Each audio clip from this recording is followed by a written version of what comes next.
Okay, hello everyone, Dr. Maiden here with another book list for you. This is going to be the top 10 books, or I should say Emily's top 10 books in African politics. Okay, so I've already done one of these videos before. I'm going to go ahead and link that one down below. That was a top 10 list for just very broadly books in political science. That video seemed to be rather popular. It got a lot of views really quickly. It got a lot of people commenting and telling me whether they liked or didn't like the things on my list. And so I should be very clear with that, right? It's my list. This is a top 10 list of very subjective titles that have guided me, whether the first list being of political science, and now the list I'm going to do with you today is talking about African politics. So I'm going to break this one down very similar to the one I did in political science, where I'm going to start with kind of a general studies book. We'll do a little bit of theory books, special topic books, and then case study books is how I've broken it down for African politics. So the first one obviously is going to be just like general interest study. If you want a book, a single book purchase that's going to be talking to you about African politics, I very highly recommend Inside African Politics. This is excellent. I use this as the textbook for my African politics class. They do a fantastic job of doing, really it's kind of a tour de force of a comparative politics class you would take, with every single topic in the comparative politics class being African case studies.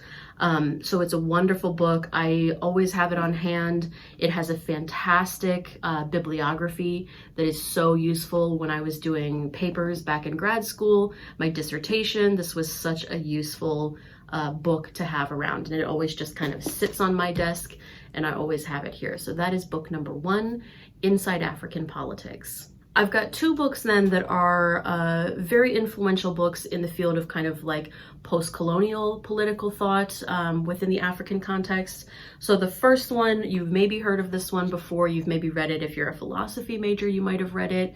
This is The Wretched of the Earth by Frantz Fanon. So this is a fantastic book. It's canonical in the field of post-colonial thought. And it's very, very good. So this is everything that Fanon has written, I think is excellent, but this is the one that I picked. It's also the one that I had on my shelf, easy access, right? The Wretched of the Earth by Frantz Fanon. It's a fantastic book. All of his works are good, so I would say read any of them, but if you're looking at understanding the pre-colonial, the independence movement, and then kind of post-colonial thought, this is an excellent book for that. My number 3 book then, if we're still sticking in the world of kind of theory and post-colonial thought, is Citizen and Subject by Mamdani. This is also a very canonical work in African politics that's focusing on this kind of duality that has emerged of the African citizen, of being both a citizen and a subject. And it plays into, the challenge of tradition and modernity, moving out of colonization while still retaining so much of traditional structures, particularly things like chief systems, and how Africans emerged in the independence movement and beyond to have this kind of dual nature of being both citizen and subject. Very influential in the study of kind of identity politics, post-colonial politics on the African continent. Then I've got 4 in the middle of my list here that are kind of issue specific. So depending on what your interests might be, you might find some of these more worthwhile or more interesting than others. So the first one that I have in the kind of issue areas, this is book number 4. This is Robert Bates' Markets and States in Tropical Africa. So this is getting a little bit more of a political economy approach to African politics, focusing specifically on the idea of emerging out of the colonial experience. So many states across Africa were and continue to be agrarian societies, and what that means for state development, economic development, kind of from a global perspective, but then also specific case studies relevant to Africa are in here as well. Then for number 5, we can switch and think more about this one. This is Institutions and Ethnic Politics in Africa. So it's a tour de force book. I really recommend this one. Posner has done several things that I struggled to decide which one I wanted to pick, and I went ahead and picked this one, just since I want this list to be kind of broadly applicable across a lot of different issue areas and case study areas. So he does a lot of case study work in here, but it is very broadly as well, looking at identity politics and institutions and ways in which Africans engage with their institutions. Then we have one of my favorites on the list here. This is Kate Baldwin, The Paradox of Traditional Chiefs in Democratic Africa. I mentioned already with things like Mamdani's book of Citizen and Subject, just how central legal pluralism has been and continues to be on the continent. And so Kate Baldwin does an excellent job here outlining what this kind of the paradox is, the paradox of having these traditional chiefs in an otherwise democratic Africa, and what does it look like in so many of these democratic countries where they still do have very strong, thriving traditional chief systems. The last one I have for kind of the issue specific list here in the middle, my number 7 book it's a little bit dated now, but it still continues to be highly influential. This is of course going to be Dumbisa Moyo's Dead Aid. So this is a fantastic book. I think for me, what made it so influential was the fact that I did not hear of this book until I was actually living in Africa.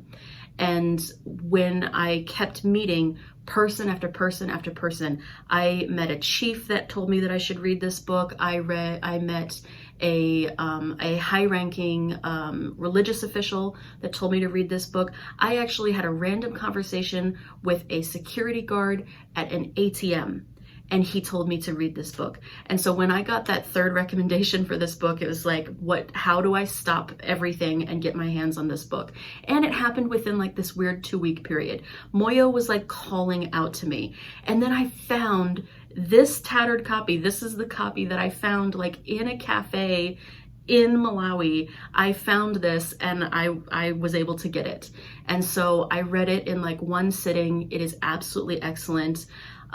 It was very controversial. She's done a lot of work where she's gone around and had to kind of defend this work, and rightly so. She's having to defend it against kind of the aid community because it's rather damning. It's rather damning to the aid community. But when you have so many people on the ground in Africa that have been the recipients of this aid for so long saying you do not understand aid until you read Dumbisa Moyo's book, until you read Dead Aid, right? Everyone from religious officials to NGO people to a security guard at an ATM saying, if you don't read this, you do not understand aid on this continent. So it's like, great, then I'm going to read it. And so I have my students read it now. We read, whether it's chapters or in one class, we read this entire book. This is my number 7 book, Dead Aid by Dumbisa Moyo. I wanted to end, I have 3 more books here. My 8, 9, 10 books are case study books, country-specific books. The entire book is about one country, and they're fantastic. And they cover a range of issues here that could be useful to you, could be interesting to you. So the first one that I'm going to do here, this is Mark Sommers, and this is Stuck. So this is a case study book about the struggle of Rwandan youth. Again, very similar to kind of, or has echoes to a Mamdani, Citizen and Subject, has echoes to a Baldwin talking about paradox of traditional chiefs. We're talking about a real big challenge here of tradition meeting modernity, traditional culture, traditional understandings of what does it mean to become an adult, how do we typically navigate that process, the growing up process, the transitioning into adulthood process, and what does it mean when that process is fundamentally broken and we have a generation of youth that have become stuck, not able to grow up because they're not able to transition into adulthood in the ways in which previous generations have. This is a timely book when we look across the continent and see that Rwanda is not alone in having a stuck generation of youth trying to figure out their new place in kind of a new world order on the African continent. My number 9 book, this is one of my favorite books. I love to, typically, if I'm not able to actually have students read this book, I have students watch the documentary, Pray the Devil Back to Hell. This is, of course, Lema Gbowee Mighty Be Our Powers. So this is her account of the work of the Women of Liberia Mass Action for Peace movement. And they assisted in the grassroots mobilization to get Ellen Johnson Sirleaf, elected as the first female president, transitioning out of Liberia's second civil war. This is a fantastic book that Lema Gbowee did that is about that struggle. And so it's very good, and it plays very well whether you would want to assign this or read this for yourself. It also ties in very well with the documentary Pray the Devil Back to Hell. Okay, so the last one here, my book number 10, is going to be the last in my case study series, and I kind of, again, this is a very subjective Emily list. I have saved the best for last here, the best from my perspective. This is the book that I was barely halfway through it when I realized I'm going to grad school. I'm going to grad school, I'm going to get my PhD, this is what I want to do. I want to do what she is doing. This was a tour de force book for me. This was a life-changing book for me. It's my number 10 book. It's a case study book. This is Séverine Autesserre's The Trouble with the Congo. So this is an absolutely fantastic look at, it's a very interdisciplinary look. It's a very scholar practitioner focused look at what is going on in the Democratic Republic of Congo. She pulls in some history, but she also pulls in work that she did within her practitioner life, being a peace builder, a peacekeeper, peace builder. It is just an absolutely fantastic book. It's got political science, it's got practitioner focused stuff, it's got policy.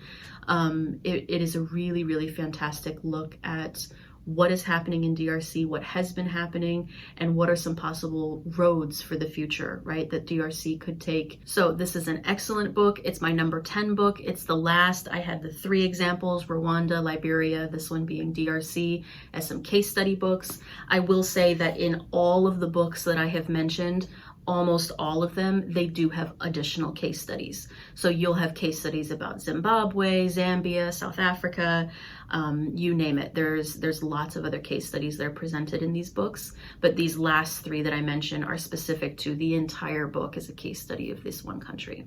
So I hope you found this interesting. I hope you liked this list. I plan to bring you some other top 10 lists, whether it's in peace studies, comparative politics, international relations, or just another list of books about political science writ large. And yeah, so stay tuned for another top 10 list, and I hope you enjoyed these. Happy reading.